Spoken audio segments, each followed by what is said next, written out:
அது நான் சொன்ன கோயில் நுழைவு போராட்டம் செய்வேங்கிறதுக்காக தான் அவங்க அறிவிச்சாங்க.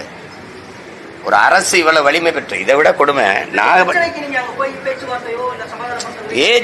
பேச்சுவார்த்தை செய்யறதுக்கு என்ன இருக்கு இங்கே? இப்ப இந்த ஆட்சி, ஆமா போவேன், அது என்ன இந்த ஆட்சியாளர்களை பத்தி பாத்தீங்கன்னா, இந்த திராவிட ஆட்சி எப்பவுமே ஓட்ட குறி வைக்கும்.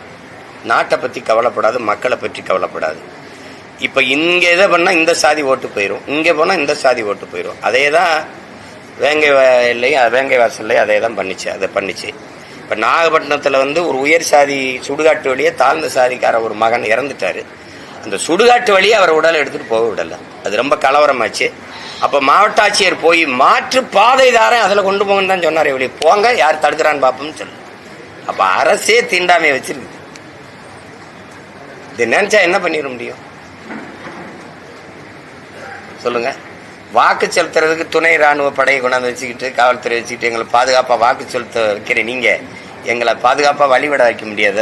அப்ப எதுக்குத்தான் இந்த அதிகாரம் இருக்கு? எதுக்குத்தான் அதிகாரம் இருக்கு? எதுக்கு பேசுறீங்க நீங்க? பெரியார் சமூக சீர்திருத்தத்தை செஞ்சு விட்டாரு, சாதியை ஒழிச்சு விட்டாரு, முற்போக்கு எல்லாம் பேசுறீங்க. எங்க இருக்குது இது? ஒரு கோயில் வெளியில தெரியுது, எத்தனை கோயில் இப்படி பூட்டி கிடக்கு? சும்மா இது வருது.